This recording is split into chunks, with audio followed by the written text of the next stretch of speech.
И тук почвам с извиненията. Защото след 3 години живот в Пловдив между 2014, 2015 и 2016 година, аз сериозно започнах да се питам дали не ставам пловдивчанин. Ам, и това, моя отговор на този въпрос, как се става пловдивчанин, кога се осъзнава човек като пловдивчанин, ам, повече има общо с това дали ти пука. Поне аз така го преживявам. Има общо и с това, че не все още, ами започнах да употребявам думи като лиген и ме базикат вкъщи за тая работа. Но някакси почна да става естествено. Може би като кажеш лиген естествено и тогава си тръгнал по този път. Нещо за мен беше страхотно удоволствие да слушам Катрин и чувствам за щастливец за това, че толкова години вече имаме допирни точки. И сме имали общи инициативи и дискусии. Ще се хвана за едно от нещата, за които тя спомена. Може би есенцията, това, че градовете ни, сградите, улиците, по които вървим, дърветата и парковете, които виждаме, те сами по себе си имат стойност и значение, но те са продукт на едно общество. Продукт на хора, продукт на политика. В този смисъл и до някъде това, застинали ли сме в модус вивенди, това важи за всеки един град. Между другото, подобни дискусии се въртят и във Варна, така че много е интересно да попадне човек на такива. То не е еднозначно, не е въпрос на съдба, а е въпрос на хора и политика. И до някъде това ще е част от моето изложение. Много се надявам и после на вашето участие. А пък и може би с Катрин да разменим думи. Не знам, зависи как сме с времето. Обаче ще започна с един въпрос към вас. Колко от вас живеят в блокове кооперации? Не в къща, ами в блок. Така, мнозинството да обобщя. Колко от вас участват в общите събрания на етажната собственост? Рязък спад на ръцете. Значи, ако така по груби изчисления около 90% живеят в блокове, от тях около 20-30% участват в ДОП съвет, да кажем, общите събрания.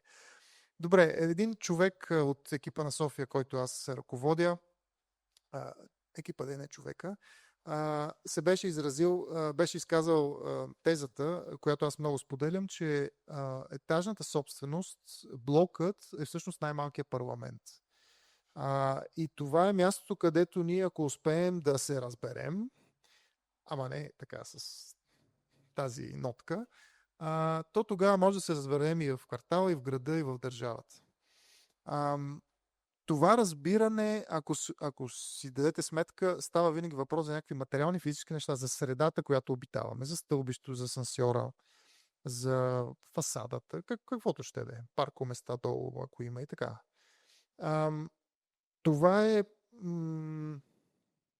разбирането, способността за разбирането е индикатор за това ние доколко сме общество и доколко можем да работим заедно. И сега аз сме да твърдя тук, че имаме доста тежко наследство в тази посока. Дълги години, 45 години, има едно институционализиране на думата общество и разбирането за общество. Едно много комфортно за масовия човек изземване на права и отговорности съответно.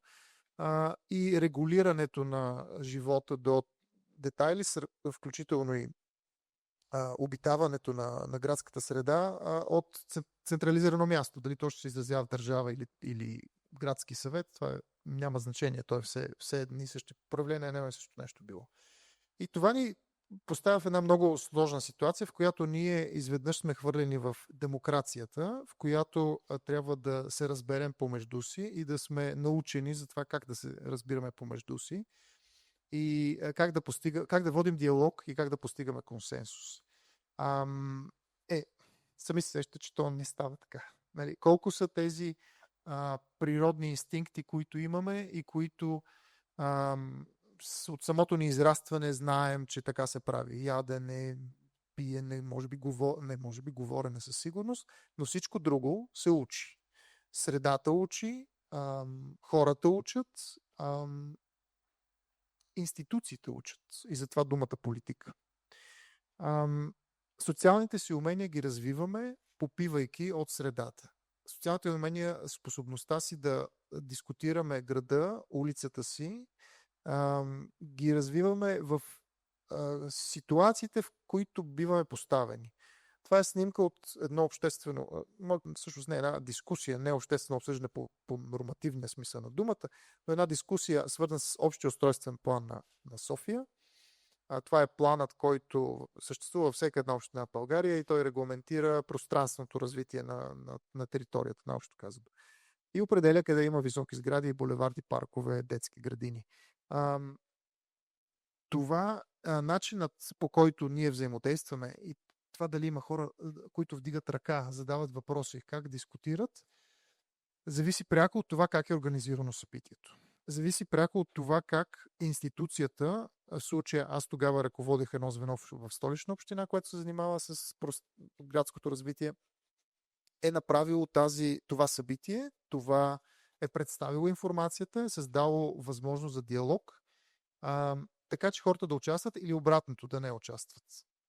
Дали това по някой път е преднамерено и или е просто невинно объркване, тук може да спекулираме, но е факт, че когато говорим за градска среда, за развитието на градовете, в масовия случай публичната, местната власт борави с едни много сложни термини, едни много неестествени подходи за информиране на обществеността, каквато е задължена да прави по принцип, публикувайки съобщения на места, където не много хора биха прочели, използвайки силно административен език с адски много цитати на членове, закони, местни разпоредби, какво ли не, които човек не разбира какво му се говори и какво е посланието. И организирайки, защото трябва, публични обсъждания на устройствен план на някой квартал или дискусия за паркирането или озеленяването, часове и по начин, който не винаги е удобен. Ефектът какъв е? Много малко хора се интересуват, много малко хора участват, много малко хора разбират всъщност за какво става въпрос. Разбират, когато бъде опъната оградата и дойдат багерите. Обаче, в повечето случаи тогава е късно. Тогава в много редки случаи, при много силен обществен отпор, най-доброто нещо, което се постига е замазване на положението и отлагане на действието във времето, но са изтървани всички правни механизми за това да повлияеш на средата. Този тип, тези неща ви ги разказвам, защото имам пряк опит от работа, между другото и тук в Пловдив, в София най-вече, наблюдения в други градове, като Варна. И знам, че много зависи от общините, това дали ние като граждани ставаме варненци, пловдивчани, софиянци, дали се припознаваме с тези места и колко време, страст и мисъл влагаме в тяхното развитие. Разбира се, че станем апатични и ще подминаваме, когато самата община не е надскочила себе си и е създала среда, в която ние да можем да говорим на човешки език и да ни бъде преведено всичко това сложно написано и всички тези устройствени норми, правила и адвокатски термини. В този смисъл аз разглеждам ролята на общината като ключова за това за създаване на едно общество. Защото създаването, поддръжката на градската среда, да, само по себе си е нещо, за което човек може да се изфука, да си направи снимка, да разкаже, да бъде инструмент за привличане на инвестиции, но не малко значение има градската среда и нейното функциониране за обществото ни. Тя е, соса, в който ние живеем. Той може да е горчив, може да е сладък, може да е опияняващ, може да е електризиращ. И това, доколко ние се осъзнаваме като общество, е пряко свързано с това, доколко участваме в формирането на тази градска среда. Много директен пример, той се връща дори до това това, което ви зададох, въпрос, който зададох в началото за етажната собственост. Ако вие не участвате в събранията и съответно решенията на етажната собственост, за вас тези решения са чужди. Някой някъде реши, те решиха. Само направете и аналогия в езика ни. Нали? Пуснаха, еди кое си, решиха, ще преместят, кои са те. Нали? Има ли те някъде там, които са различни от ние, които са взели всички ключови решения. И това до някъде и ние си го позволяваме. Т.е. се оставяме те да взимат решения и ние да не участваме.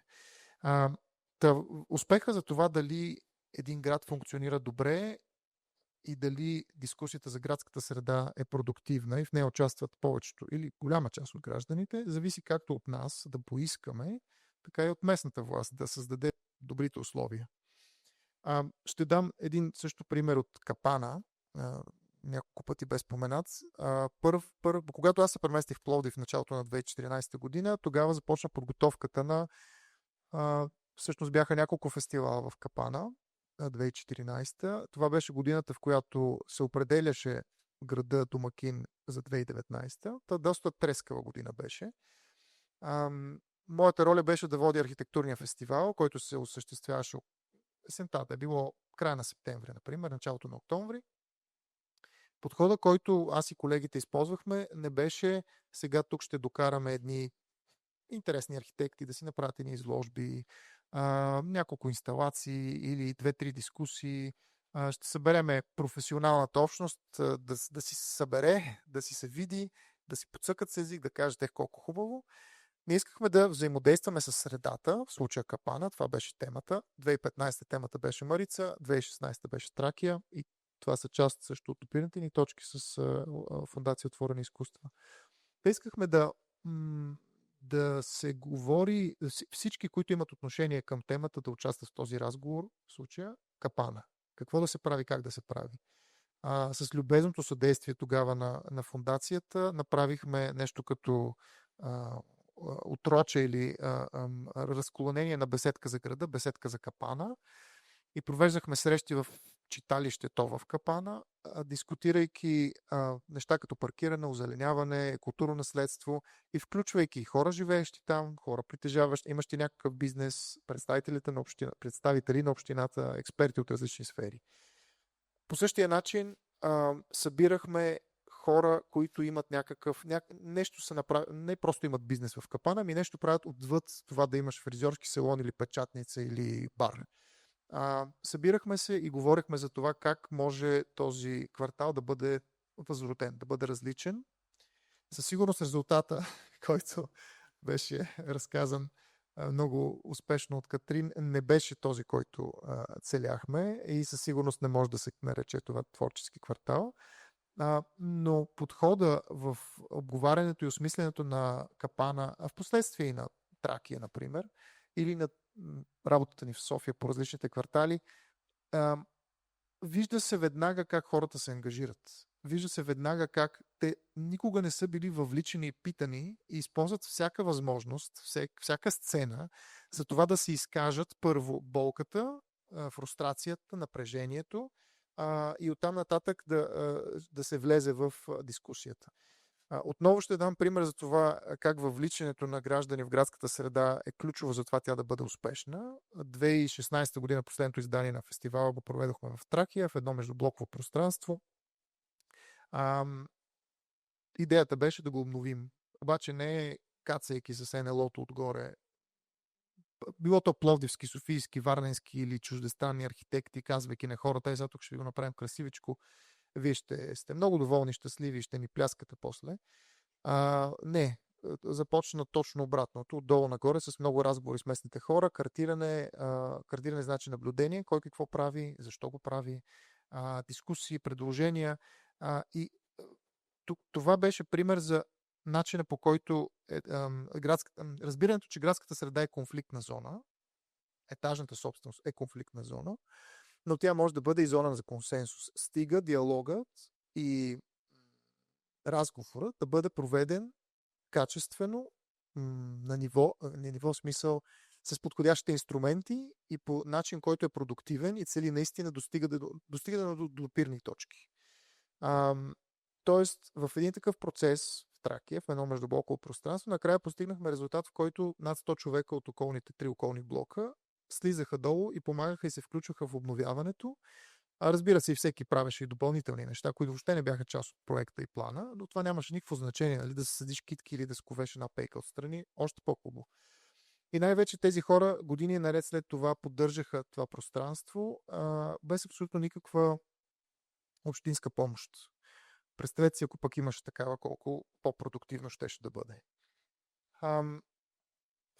И това е нещо, към което искам да насоча вниманието ви, че създаването на една качествена градска среда с добър паваж, площад централен, с тук-там ремонтирани фасади, с може би красиво зеленяване, в кавички, кръговото пред Централна гара, с такива елементи, които в повечето случаи са смилаеми, приемливи. Масово хората ще кажат, да бе, става супер. Това може да е много повече, отколкото задоволяването на просто нуждата ни да ходим някъде, да не ни падне нещо на главата, а може да е средата, в която ние създаваме общество, средата, в която ние поддържаме общество и средата, в която ние имаме един продуктивен диалог, който се отразява на въобще терминът демокрация и пловдивчанин, и какво значи да сме заедно, какво значи да имаме една обща идентичност.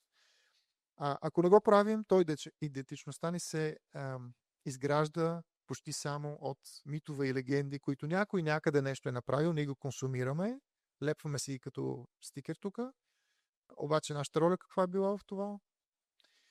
И шансът това да го постигнем е силно. Първата стъпка зависи отново от общините. За да го направим, общината трябва да поведе хорото по един уважителен и включващ начин, в който ангажира ресурса, местния ресурс. Пловдив е такъв град с много хора, които имат капацитет, знание и желание.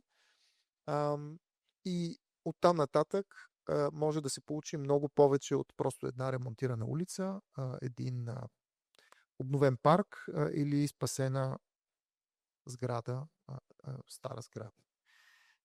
Мисля да спра до тук, за да оставя малко време и за въпроси и не знам, да, както ви искате да завъртите разговора. Първо съм много спенч.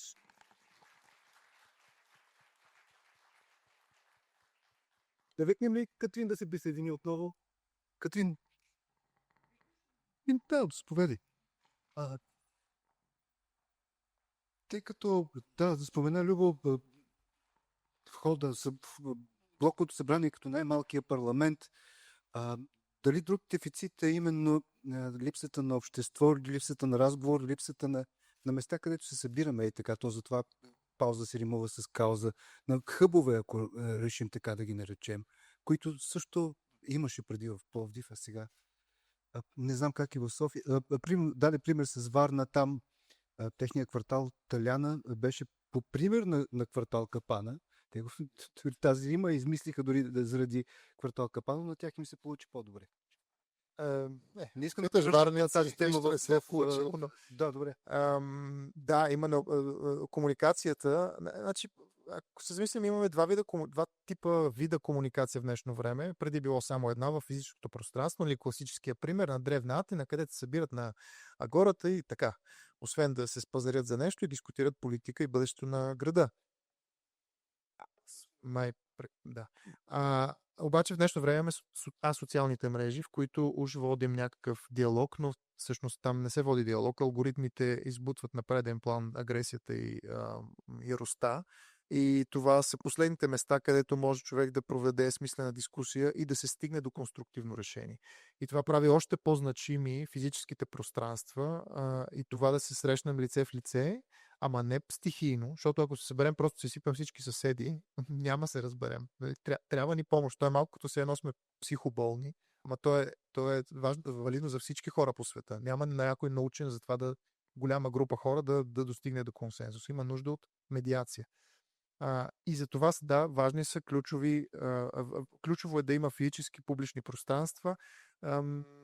не мисля, че в днешно време има добри примери или поне избягват ми от ума такива, които са така силно значими, но за да има публично пространство, което е припознато и върши функциите си на място за срещи, то трябва да започне от социалните практики на хората, които го обитават, които са там, а не да ремонтираш градинката, като им премахнеш беседката, която те сами си направили и сложиш 2 пейки. Това ще направи обратното. Ще ги изкара, избута от разговор.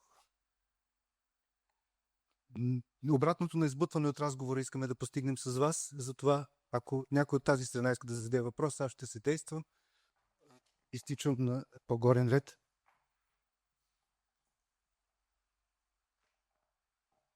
Привет!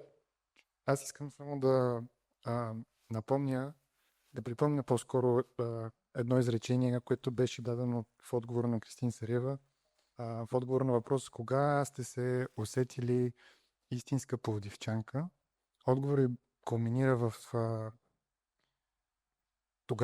нещо сорта на тогава, когато усетих истинска любов и омраза към Пловдив. Това е нещо, което аз също изпитвам към София, но по някакъв начин усещам, че това ме прави доста по-заинтересован, потенциално ангажиран към тези процеси, така че да мога да си позволя да им повлияя или да направя дадени действия да им повлияя. И всъщност мисля, че точно за това говори и Любо Георгиев, че точно тази ангажираност минава не през само любов или само омраза, защото ако е само омраза, ще си мълчим, ще се приберем, ще оплюем това, което имаме да оплюем и до там. А ако е само любов, и то има толкова много неща, които трябва да се оправят така или иначе, розовите очила не биха били адекватни. Но да, именно тази някаква своеобразна шизофрения ми се струва всъщност необходима за това да бъдем по-активни и ангажирани. Това е просто правя като коментар, по-скоро и като мост между двата доста удовлетворяващи експозита. Благодаря ви. Много, много на място и благодаря, че го казвате. Това ще го преведа отново в статистика. В София има над 100 квартални фейсбук групи, част от които основни теми са новата баничарница и нов салон за красота, но не малко, не 2%, по-скоро 20-30% от тях са създадени заради някакъв проблем. Нещо те е издразнило, нещо те не теб, ами група хора. И те са събрали, Фейсбук е за няколко поколения инструмента, в който те лесно могат да намерят опирана точка и го правят, защото ще си губят времето, защото пък изпитват любов, ангажимент към мястото. Това е много, много ценна енергия и материал за общество в зародиш. То обаче, аз виждам на много места бива или прахосвано, или целенасочено манипулирано с цел да няма някой, който да пречи ненужно на така или иначе натоварената работа на администрацията, която не го казвам на майтап, то е наистина безмислено много често натоварена, но това е материал, с който трябва да се работи и сега е времето да се прави, иначе се изпуска влака и може би следващото поколение няма да са с такава настройка. Carpe diem трябва малко да. Катрин, и към теб беше насочен, да. Аз искам да кажа, че тъй като Любо каза за техният архитектур в Капана и беседката на града в Капана, аз действително, тъй като бех там и свидетел, аз действително видях, че когато се постави така въпроса, и то в едно читалище, ето една зона, където могат да се събират хората, защото читалищата са един абсолютно прекрасен пример, в който се създава кротка общност, т.е. не те предизвикат да ставаш агресивен. И там, освен жителите на Капана, имаше представители на властта, включително и кмета по транспорта беше, който беше доста тогава диалогичен. И се поставиха въпросите действително така, че те да бъдат обговарвани и по някакъв начин имаше някакви решения. Включително и това, че там, където Любо беше като модератор и как се казваше? Да, модератор. Имаше и практически резултати. Аз този фестивал, който беше в Тракия, трябва да ви кажа, до ден днешен това е един пример не само с инициативата между блоковата, но и с цялата тази изложба на начина на живеене в Тракия, който Меган, архитектката, една архитектка от Щатите, лудо влюбена в Тракия, което според мен е дива перверсия, но тя действително си беше влюбена в Тракия и за нея това беше големият проект. Направи една страхотна изложба, Любо като куратор тогава за един квартал, в който няма според мен нищо секси, стана нещо, което действително, може би точно защото не е сладък и вкусен и така, се получи един действително граждански резултат. И моето скромно наблюдение във всичко това, което съм правила, струвала, е, че колкото по-малко секс е един обект, колкото по-малко е обговарван за харосвания с пинтифлюшки и пиастри, толкова по-смислен става, защото има нещо като чист терен, в който може да се разсъждава, да се мечтае и да се създават утопии. И затова Пловдив е много трудно за диалогизиране, защото не може да се разбере на кого е. В такъв смисъл, искам да дам пример за работата на Любо и тези, които искат да видят, предполагам, сайта, го има тези прояви, за да видят една добре свършена работа въз основа на тази диалогичност, за която той говори, и за създаването на едно гражданско общество. Това е. Ако се почувстваш в един град гражданин, като гражданин, участваш и спазваш етика, тогава вече да. Именно Меган, американската архитектка, беше буквално приятелка с много от жителите на квартала, с тези, които държат фризьорски салони в подблоковите пространства, да речем. Именно за това е важно да припомним тази значимост на разговора, защото в One Architecture Week имаше и изложба, имаше и лекции на знаменити урбанисти и архитекти и артисти. Имаше и този разговор с хората, който създава чувствителност. Нали?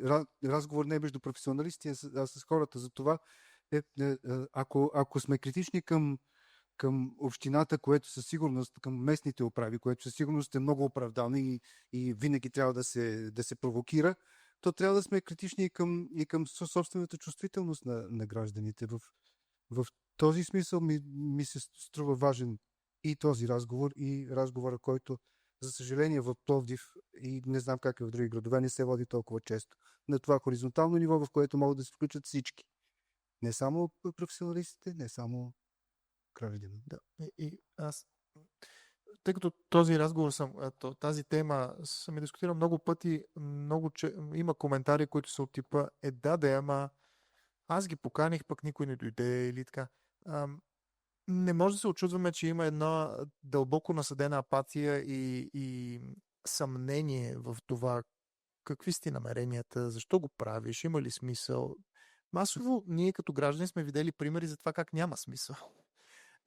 И е култивирано едно усещане у нас, че за какво да се занимаваш. И единственият начин да бъде преобърнато това е през добрите примери и през влагането на усилие и време.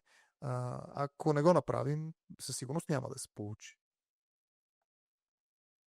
Със сигурност ще се получи, ако дадем думата на този млад наблюдател. Здравейте! Много за мен ценно събитие това днес. Много е показано също това, което и Панайот каза в началото. Как в Пловдив може би няма достатъчно форуми. Пловдив, който е имал най-много предпоставки за такива форуми, дори като публични пространства, разхождаме се с тях всеки ден. Ние много малко сядаме да си говорим като хора и това е за мен ключов проблем. Дори другата седмица, използвам го и като реклама, защото пак е форум.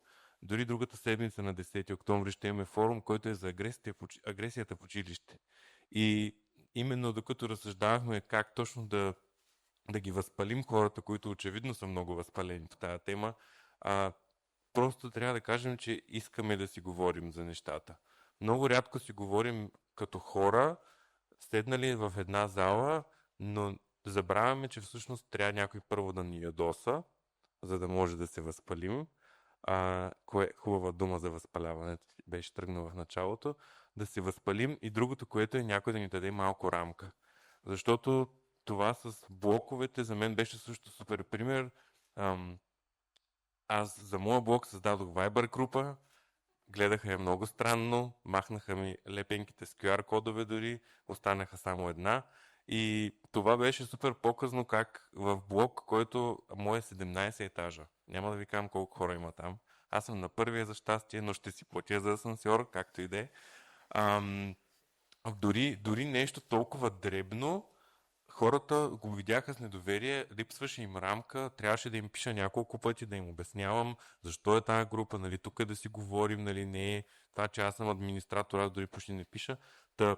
За мен 2-3 ключови неща, които излязоха и които е хубаво и тук публиката да осъзнаем, е, че хората със сигурност искат да си говорят, хората със сигурност са много възпалени, нямат рамка, няма кой да им създаде пространства, а ние, които се опитваме да създадем пространства, понякога говорим много сложно. И тази сложност и насаждане на аристократичност, когато си говорим и за култура особено, пък и за общество, което си говорим. Нали, аз съм минал обучения, висше, така, в чужбина, форуми, така. И най-приятното ми е да седна и да си говоря не за да изтъкна през какво съм минал, а за да мога по-добре да разбирам човека от среща. И тези форуми, в които много дъвчем сериозността на проблема, а не, че той е свързан с прости хора като нас, за мен са супер ценни и благодаря, и ви приканвам хората, които сме тук, очевидно искаме да си говорим, и да има малко повече форуми. Това ви приканвам. Вие да сте катализатори на тези форуми. Аз със сигурно се опитвам, който иска да се запознае с мен и работата ми, да забавя. Здравейте! Първо поздравления на Любо и Катрин за ентусиазма, с който ни вдъхновяват толкова години вече. Аз имам един малко по-сухарски въпрос. Нещата, за да се случат конкретно за промяната на градска среда, за да вдъхновим това да се превърне в една политическа адженда, какво коства и какво може би трябва да се направи? Не знам, ясен ли съм. Не, може ли пак, аз не разбрах. Така. Политическата адженда изведнъж. Да. Интересуваме какво трябва да се случи, за да се превърне това в политическа адженда. Промяната на градската среда с градско участие, с отдолу нагоре.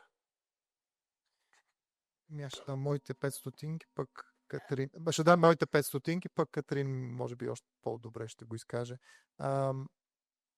Има общо два в моите очи два начина. Единият е да се натрупа критична маса. Критична маса не значи мнозинство. Критична маса значи достатъчно хора, които да създадат достатъчно шум и да го направят по достатъчно интелигентен начин и тактически обмислен. Смея да твърдя, че това до някъде успяхме да го направим преди няколко години в София с визия за София и началото на този процес за промяна на общия устройствен план. И въведохме ни... Така, няма и значение в момента. Но да се натрупа една критична маса. Тоест, това е отдолу нагоре подхода. А другия е да имаме щастието на власт в ключова позиция. Може да е кмет, може да е замкмет, да попадне, то, нали, сеща се, че не попада, просто е така, събужда се и става кмет. Но да има човек, който да ги разбира тези неща и да са му важни и да инвестира. Не непременно пари, а по-скоро административен ресурс и да настрои администрацията в определена посока. Така че това са моите два подхода. Не знам, Катрин. Ето там има господин, който иска да зададе въпрос. Здравейте, аз се съгласявам с това, че в изграждането на градските пространства максимално голямо участие на хората трябва да се търси и съответно максимално децентрализиран да бъде този процес. Замислил съм се на това, когато общината вземе решение и така да се каже подобри някое мое любимо пространство, и то някак става по-неприятно лично за мен за обитаване. Може аз просто да имам лош вкус, който предпочита така леко порутените камъни пред новите бетонни блокчета, но като съм дискутирал с други хора, разбирам, че не съм само аз. И съответно бих искал да знам, ако така предположим, че живеем в един по-добър свят, в който има волята това да се случи, мислили ли сте за някакви конкретни мерки, с които институциите всъщност могат да стимулират и да ангажират максимално много хората в самия процес? И съответно сеща ли се за пример в някой чужд европейски или световен град, в който това да се случва всъщност в много по-голяма степен и по много по-добър начин? Да, аз мога да дам относно мерките, най-малкото доста в работата ми преди в общината и в последствие с екипа на София доста сме мислили точно по този въпрос, какви са продуктивните начини за взаимодействие. От една страна, казахме си го, има голяма полза от това да има физическо пространство, където да се осъществява някакъв диалог. Не познавам град в България, където да има, да го наречем, изложбена зала или център за градско развитие или този тип неща, но когато е голям града, той едно такова място няма да стигне и затова удачен механизъм би бил да се използват съществуващи публични институции по квартали, които са, например, училища или читалища, с различен статут са, разбира се, тези организации, но те да се използват като места, които стават центрове на общността. Те ще станат център на общността, ако организираш обществено обсъждане за еднопосочно реорганизация на движението, паркирането, подмяна на настилки на тротуари, приоритизация на инвестиции в озеленяване каквото или коя детска площадка следващата година да ремонтираме. Ако ги организираш там. Тоест местната власт, и в случая с големите градове, които имат и районни кметове, те могат да използват тази местна инфраструктура, за да събират хората. Колкото по-близо до човека пренесеш дискусията, толкова по-голям шанс има той да се включи. От друга страна, друг инструмент са вече дигиталните технологии, защото ти трябва да можеш да създадеш рамка, Катрин много добре, или въобще беше казано, рамка на този разговор.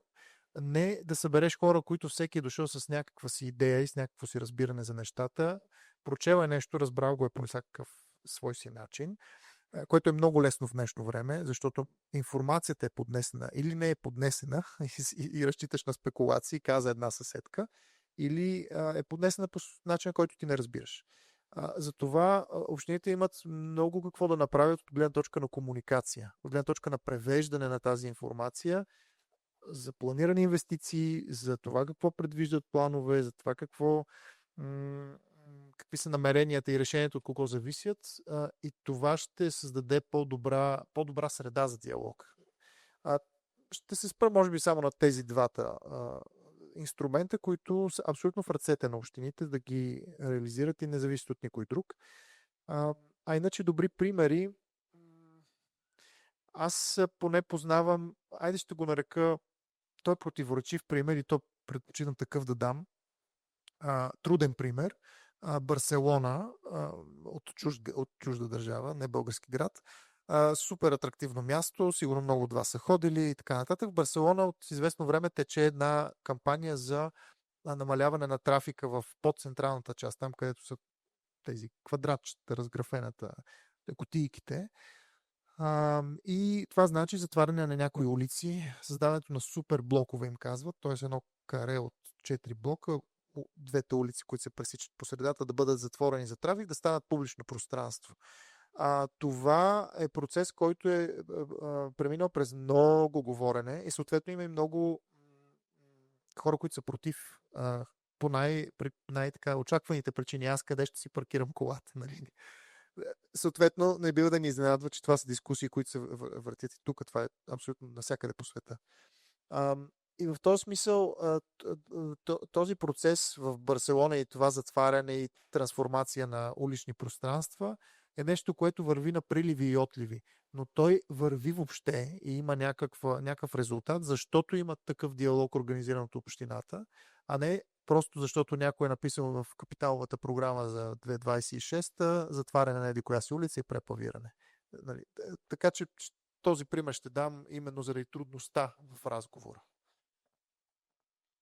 Много малко примери могат да са единствено положителни, но единствено положително може да е включването на зрител. Здравейте, казвам се Огнян Янков. Господин Георгиев, първо искам да ви благодаря така за позитивизма, с който зареждате, с вярата ви в дълбинните демократични рефлексии на нашето население. Ще ми позволите да подходя с малко скептицизъм, с надежда, че ще успеете да ме оборите. Връщам се към думите на вашия колега за най-малките парламенти, етажните собствености. Вие сте констатирали, видяхте и сега с тази кратка анкета, че не много хора участват. Ще ми позволите да допусна, че те не участват не само заради липса на интерес, а защото участието в тези общности предполага и финансово участие. Мисля, че голяма част от хората, които отказват да се явяват на събрания, изобщо с бездействието си саботират дейността на етажната собственост, го правят просто защото не желаят да инвестират средства. За съжаление, според мен, голяма част от българите имат нагласата, че техният дом свършва с входната врата, буквално на апартамент. Това, което е отвъд апартамента, вече то е обща част, т.е. на никой. В тази връзка вие също така споменахте като проблем натрупаното наследство от тоталитарния режим от интензивната намеса на държавата. Аз може би поради така професионални изкривявания, аз съм юрист, считам, че конкретно в областта на управлението на етажната собственост, напротив, административната намеса трябва да е по-интензивна, за да изкара много хора от зоната им на комфорт и на пасивно саботиране на дейността на етажните собствености. Интересно е да чуя вашето мнение и се надявам наистина да успеете да ме опровергаете. Ами няма да ви опровергавам, съгласен съм с вас. Аз не... И съжалявам, ако това, което съм разказал, звучи като нещо розово и лесно постижимо и че как всички сме приятели и се обичаме и живеем дружно заедно и само чакаме възможност за това. Въобще не е така. Дори нашите български закони предвиждат, закона за управление на етажната собственост предвиждат роля на кмета в случаи, в които нещата не вървят. А те могат да не вървят дори като няма протокол от общо събрание или не е свиквано общо събрание. Не става просто да пата сградата. Аз не познавам кметове, пак в най-общи линии говоря, сигурно има примери, но в най-общи линии не е популярно кмет да се занимава с такъв тип дейност. И разбира се, то не е, самата личност кмета няма да отиде на общо събрание да звъни на звънците на хората, да им каже, че трябва да се плащат таксите за асансьора. Затова е важно да се създадат структури в общините, които да подпомагат този процес, да го стимулират. Отново аз се връщам на това, че ние сме, бидейки социални същества, се учим и учим се от контекста. Ако бъдем поставени в един контекст, който никой не ни държи сметка и си правим каквото си искаме и може да треснем вратата на касиера или дори я пушим в асансьора и без последствия, то тогава разбира се, ще го правим. И ще има повече хора, които го правят, защото защо да си правят труда. Давам пример с нашата кооперация. Имаше 2 души, които пушеха. След няколко спора, в които и аз участвах, и по правилник не може да се пуши, се направихме такова последно предупреждение за глоба, ако още един път бъде хванат някой да пуши. Повече от година не сме помирисвали цигарен дим.